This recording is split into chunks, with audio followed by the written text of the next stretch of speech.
Շնորհակալ եմ հարգելի նիստավարողներ,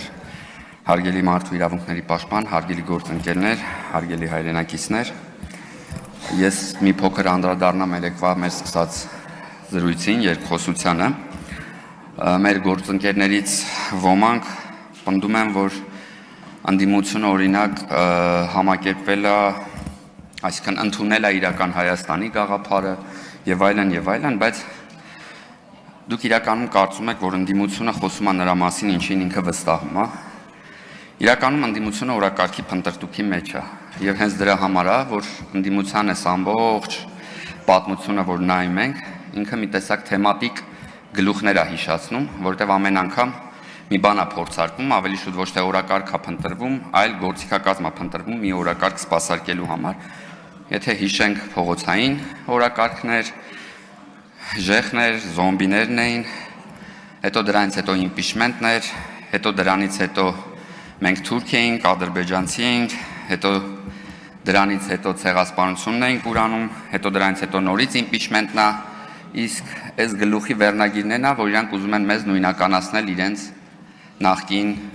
ժամանակների հետ, այսինքն մեզ մեղադրել մի բանում, ինչում իրենց մեղադրում ենք ոչ միայն մենք, այլև ամբողջ հանրությունը։ Մի հատ ուրիշ բան էլ կա, որ պետք է մենք դրա մասին խոսենք, երբ որ մենք խոսում ենք, շատ հաճախ ասում ենք, մենք դրա պատասխանատուն չենք։ Այդ 2.5 է տեղ ունեցել, մենք 2.45 են կոալիցիա կազմել եւ այլն, ժողովուրդ, դուք միայն հոիդան չեք, դուք Հայաստան դաշինքն եք։ Ձեր շարքերում նստած է պարոն Օհանյանը, որը չեմ սխալվի, օրինակ, եթե ասեմ, որ երկու նախագահների կառավարման տարիներին առանցքային պաշտոններ եւ առանցքային դերակատարում է ունեցել։ Ձեր շարքերում նստած է Ռոբերտ Քոչարյանի որդին, ձեր շարքերում նստած Ագնես Ախամոյանը, ով համատեղ վարում է Ռոբերտ Քոչարյանի ցանկացած ասուլիս օրինակի համար։ Եվ հետո պատմությունը ցույց է տվել, որ մինչև հեղափոխությունը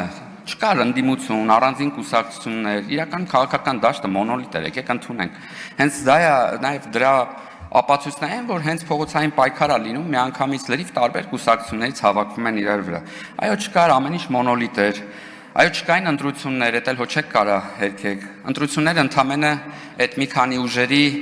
նորից ինչ որ տենց մանդատների վերաբաշխումն էր, որ հետո ընտրություններից հետո էլ համամասնական կարգով բիզնեսը բաժանվեր նույն ձևի, ով ինչքան շատ մանդատ ուներ, տենց մի քիչ ավելի շատ կարողա հնարավորություններ ունենային։ Պարոն Արտվիկ Մինասյանը ասում է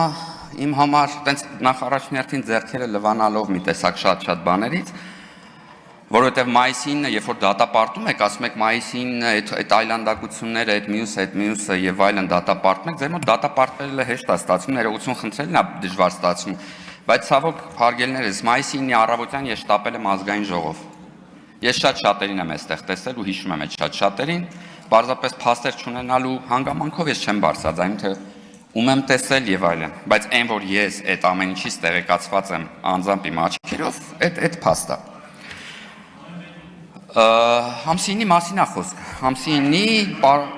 մայիս ասեցի, կներեք, համենայն դեպս, ես առավոտյան այստեղ եղել եմ և տեսել եմ իմ աչքերով և ոչ միայն ես եմ եղել, իմ գործընկերներից էլ մարդիկ կան, որ առավոտյան եղել են այստեղ ու տեսել են, թե ինչ է կատարվում ներսում։ Ես աշխատող էի և ես իմ պարտականությունն էի համարել առավոտյան այստեղ լինել։ Մյուսը ինչ էի ուզում ասեի պարոն Սերյան Օհանյանի ելույթի հետ կապված, ասում է Ռոբերտ Քոչարյանը հաղթանակած նախագահ է, նախ պարոն Մինասյան, եկեք այդ բառը չօգտագործենք, որտեղ այդ բառի մեջ երկու տառասխալ է տեղի ունենում, երբ որ ձեր խմբակցության ղեկավարը փորձում է այդ բառը գրավոր մի տեղ արձանագրի, որտեղ դուք ասում եք հաղթանակած բառը ղ-ով ու ց-ով, բայց ոնց որ թե ըստ փաստերի խ-ով ու ց-ով էր գրվում, էլի։ Բայց այդ գիտեք ինչի՞ց է որ ձեր համար ինքը հաղթանակած նախագահ, որովհետև մենք հաղթանակները տարբեր ձև ենք պատկերացնում։ Օրինակ դուք հաղթանակ եք համարում Հայաստանի Հանրապետությունը գույք պարտքի դիմաց եւ այլ պատրվակներով հանձնելը, որպիսի հնարավորություն ունենաք բանակցելու Արցախի հետ կապված։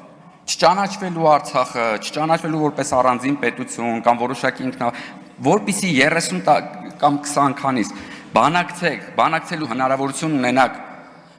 Արցախի թեմայով մենք այսօր ունենք Գազպրոմ, այսօր ունենք հայկական երկաթուղու փոխարեն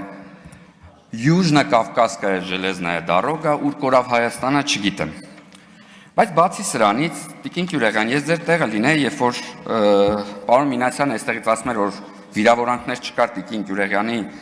խոսքի մեջ, տեղից, որպես իրան վատ դրության մեջ չդնեի, կընդունեի ու կասեի, չէ, իրականում օգտագործել եմ, էլի։ Սկսենք նրանից, որ ես չեմ հիշում վերջի անգամ իկով որպես վիրավորանք 3-րդ թե 4-րդ դասարանում եմ օգտագործել ինչ-որ մեկին մեղադրելու եւ նեղացնելու մեջ։ Բայց բացի դրանից, ինչ եք անում դուք։ Մարդը, որը խոստովանել է, որ ինքը կրթվելու իրավունք ունի, կարիք ունի, ասում եք տգետ։ Դե սենց եք անում, որ կրթությունը ընկնում է այսօրին, սենց եք անում, որ մարդիկ չեն ուզում, որովհետեւ ձեզ վերջի անգամ կրթել է Մաշտոցը եւ Խորենացին օրինակի համար։ Միգուցե դրա համար էլ հիմա կրթողներ չկան, չեք ուզում կրթությունը ընդունեք, ոչ նորմալ է։ Մարդու ընտանեկան կարգավիճակից եք խոսում, այն դեպքում, երբ որ օբյեկտիվ պատճառներ չկա դրա մասին բարձրաձայնելու։ Սա դասական խարան է։ Դասական խարան է, որովհետև այսա ունենալու է ատելության հետևանքներ, վաղը բոլոր միայն եկեղեցով ամուսնացածներին ասելու են, հա, դուք իրավական հիմքեր չունեցող ընտանիք հա, չէ, ձերը, հա։ Տենց ինչ որ բան։ Ուրեմն մյուսը ինչ ասեցիք նաև հա իմիջիայլոց Ռոբերտ Քոչարյանի վերջի գիտության ուղղված ամենալավ քայլը եղել է այն ամենալավը ճակերտների մեջ եմ ասում որ ուրեմն մարտի 1-ի դեպքերից հետո երբ որ տոտալ բոլոր լրատվամիջոցները վերահսկվում էին եւ ինտերնետով արգելափակված էին բոլոր լրատվամիջոցները եւ այդ ժամանակ չկար VPN-ներ Ժողովուրդը սովորեց free proxy սերվերները, ինչ են, սկսեց օգտագործել free proxy սերվերներ։ Այս էլ Քոչարյանի ղեկավարման տարիների կրթության հետ կապված բանը։ Ուրեմն, բայց ինչ է այսօր տեղի ունենում։ Իմիջիայլ Ժորժ, ես զարմանում եմ ձեր մեր վրա այդքան վստահության վրա։ Լավ, դուք լրատվամիջոցներից գոնե մի հատ տենց մեկին չեք վստահում։ Այն բոլոր գործերը, որ գալիս եք այստեղ բարձրաձայնում եք, այն գործերն են, որոնց հետ կապված արդեն կա քրեական վարույթ։ Այսինքն, քանի դեռ մենք չենք ասել, որ այսպես խնդիր կա, դուք դրա մասին չեք բարձրաձայնում։ Ես իհարկե շնորհակալ եմ այդ վստահության համար, բայց բարձրաձայնել պետք չի, որովհետև քրեական գործեր են տեղի գնում, կարող է դրանով օրինակ խանգարենք ընթացքին։ Տիկին Թագուհի Թովմասյանը էլի այդ նույն բանի մեջ, որ մեղադրեն մեզ բաների կոռուպցիայի մեջ, եկել խոսում է 7 տարվա մեջ բաներ են ման գալի ու գալի խոսում է սրճարանի մասին։ Նախ ես վստահ եմ, որ Տիկին Թագուհի Թովմասյանը շատ տեղերում է տեսել այդ սրճարանները, տարբեր տենց պարլամենտներում,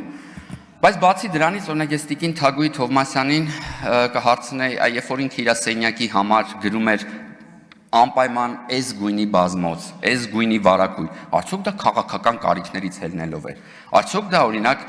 քաղաքացիների վճարած գումարներից չի վճարվում եւ այլն եւ այլն։ Կամ ասենք էլի խոսում ենք սրճարանում, սա վերաբերմունք աշխատակազմին։ Մի աշխատակազմի, որը այսօր աշխատում է միջինից ցածր աշխատավարձով, բայց որի պարգևավճարները 30%, որ գոնե ծերին այդ մարդիկ հասնեին, ձեր լրատվամիջոցները հավեսով գումարում էին իրար ստանում միլիոններ ու հրապարակում էին։ Ու այդ մարդիկ հետո ստիպված էին ելնում իրանց բնակավայրերում, իրանց հարազատներին բացատրել, որ այդ պարգևավճարը ընդամենը ասենք 150,000 դրամի վրա եկած գումար է։ Այս է ձեր վերաբերմունքը նաև աշխատակազմին, որ այդ մարդիկ սնվում էին բուֆետում, որտեղ падգամավորները չէին իջնում այդ բուֆետ, որտեղ չգիտեմ էլի, ասենք եթե նման պայմաններում սնվելը ես նորմալ չէի համարի։ Հետո Միջայլոց երեկվա դեպքը դպրոցում։ Այս ձեր այդ ատելության եւ խտրականության հետևանքն է։ Բայց քանի որ ժամանակս վերջանում է, ես չգիտեմ, շատ բան կարայի խոսայի։ Ես եկեք արագ մի հատ պարզապես մի բանի մասին խոսամ, շատ բան էի պլանավորել։ Ես ուզում եմ նաև, քանի որ MIP-ը իր աշխատանքում դա չշեշտեց, ես շնորհակալություն հայտնեմ MIP-ի մի գործընթացի մասին, որը հույս ունեմ շարունակական ալնելու եւ ընդլայնվելու է, ես խոսում եմ MIP-ի նախաձեռնությամբ եւ ԵՄ համաֆինանսավորվող եւ ԵԽ-ի կողմից իրականացվող գործընկերության հանուն լավ կառավարման ծրագրի շրջանակներում աշխատաժողովի մասին, որտեղ խոսում ենք զգայուն թեմաներից եւ այդ զգայուն թեմաները ինչպես պետք է արտահայտվի լրատվամիջոցներում եւ կարծում եմ հաջորդիվ կարող ենք խոսալ նաեւ այդ զգայուն թեմաները ինչպես պետք է արտահայտվի այս ամբիոնից։ Շնորհակալ եմ։ Չմոռանաք հավանել տեսանյութը եւ բաժանորդագրվել Civic AM-ի YouTube-յան էջին։